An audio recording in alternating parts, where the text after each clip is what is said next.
find that when you're speaking, even though you have a thought clearly and cleanly set out in your mind, that when you're finished speaking, it's a big fat jumbled mess? Have you ever experienced that? It's so frustrating. You know what you want to say. It's perfectly clear in your mind, but once you start speaking, it just devolves into a rambling, repetitive, jumping all over situation. You end up feeling disappointed in yourself, and what's worse is you can see the confusion in the faces of the people listening to you. What's lacking here? You're lacking clarity.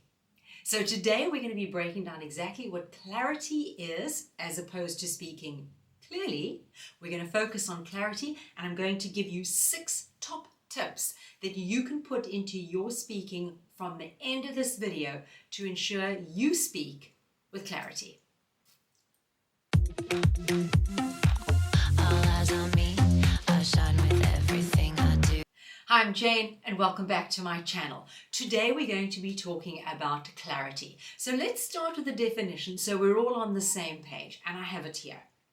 To speak with clarity is to convey your intended meaning precisely and concisely. So it's your intended meaning. What you want to say, what you intended to share with others, are you doing it both precisely and concisely? That is the definition of clarity. And it is such a sought after skill in business and even in social life, because people who speak with clarity tend to have others listen to them. They tend to be able to connect with other speakers without confusion or ambiguity. So we're going to learn about clarity. If this sounds like a good thing that you'd like to learn, please put a thumbs up, a like below, and that will help me to keep coming back to motivate you. Right, let's look at the 6 tips that we're going to focus on today. The first thing I want to say is avoid fancy words. Now, you all know I love vocabulary, and I'm always encouraging everybody to build their vocabulary so they have the exact word that they can pull on at that exact moment. Yes, that is still valid, but please judge your audience. And by audience, I mean the person or people to whom you are speaking, whether it's social, professional, wherever. Judge your audience. Most of the time, you should avoid the fancy pants words and stick with the everyday words. And I tell you why. Even people who have a good command of their vocabulary don't always know everybody else's vocabulary. So we don't want our listeners to pause, lose focus on us while they try to work out, I wonder what that word means. I think it means this, but possibly it means that. No, you don't want that. So stick to everyday, simple language. I guarantee it removes all the complications and you're going to zone in on your message. That's point number 1. Point number 2 is a group. It is a bucket of things that we avoid, and that is jargon, acronyms, abbreviations, cliches, any of those shorthand things we throw into our speech for a variety of reasons. Now, some people use insider terms because they think it makes them look like they belong or they know something the rest of us don't do. Honestly, it's best to avoid it.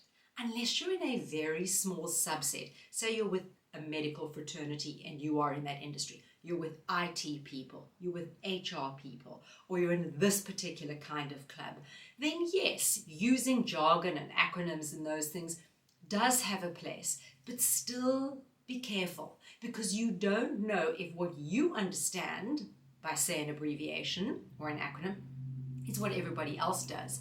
I remember being in a group once and someone was throwing out ROI, return on investment. And one man looked very confused, and he then came back and said, oh, I always thought ROI was this. And he shared what it meant to him. So best avoid it, because then you're getting rid of the ambiguity and we're getting back to the clarity. Point number 3. This is a bit harder. It does take discipline. Try to remove all unnecessary information or details, right? Now think about it. We know a lot about a certain subject. So when we're talking on it, we're responding to a question, we're sharing with somebody, the temptation is to pile that big body of knowledge right into that answer. But a lot of the time, it's not needed. It would be far clearer if you could just boil that down to the essence of what you were saying.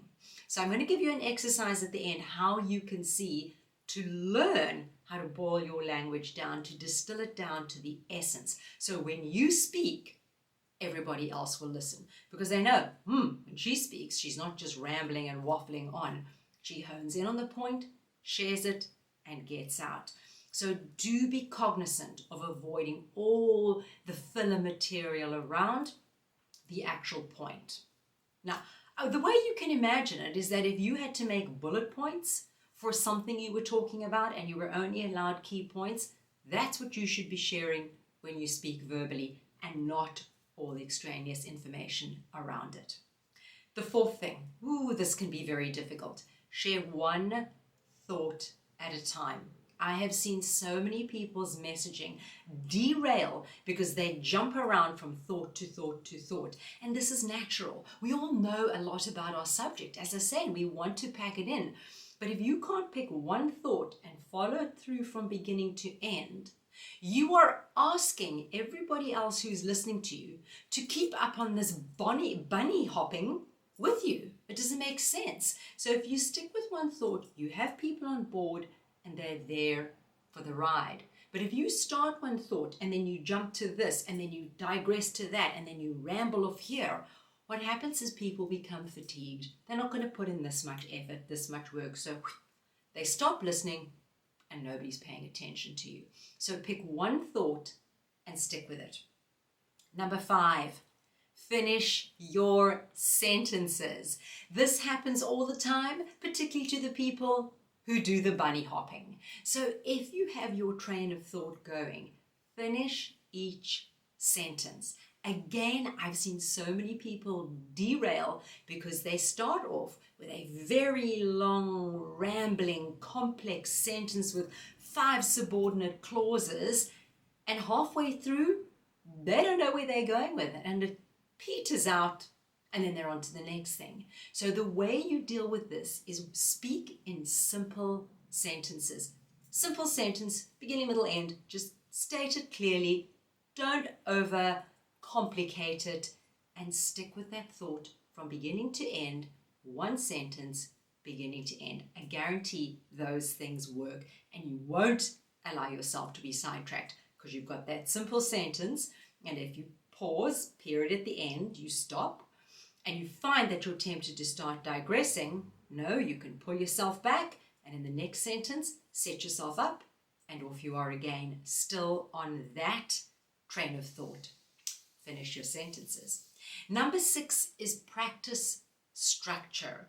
Now, when we start learning from a very young age, we accept that things, even stories, even fairy tales, have a beginning, a middle, and an end. Now, although I'm saying get rid of, the big introduction, the long wind-up, all the fluffy details in the middle, I am not saying disregard the structure. So when you've picked that thought you're going to answer, right, this is what you're going to respond with, make sure you have a logical starting point and a logical end. Again, I've seen people start out strong, they state their point, they reason, they expand on it, whatever, and then it kind of just doesn't go anywhere after that. We are programmed to understand the beginning, the middle, and the end. So try to structure your answers like that. Now, all of this takes practice. So the 2 exercises I'm going to give you to raise your skills. The first one is typically practice answering online questions. Just call up a bank of random everyday questions and see if you can answer them as concisely and with clarity. Where's your favorite restaurant? Where would you travel again? What would you never buy again? What could you not live without? Any of those everyday type of table topic questions. Call those up and see if you can work through this from beginning to end in a concise manner. So the thought that's in your head, is the thought that comes out of your mouth. The last one is a bit of a fun one. It's got nothing to do with speaking. Go back and look at your emails. Look at emails that you have written and sent to other people and see where you could have boiled them down. Where did you have the fluffy words? Where did you have the descriptions? Where did you have the jargon? Where did you maybe not have clear thinking? Tidy it up. Pay attention to that, and that'll be a real insight to you as to where your weak point is, because nobody does all of these things wrong. We all fall back on one or two things. So if yours is that, you don't finish your sentences and you don't have one thought, you've got 50, that's something you can work on. I guarantee this works. Two last things. Please, if you can subscribe, it really does help me focus my work on you. And the second thing is keep layering on the skills. I've got a great video here that will work perfectly with today's topic.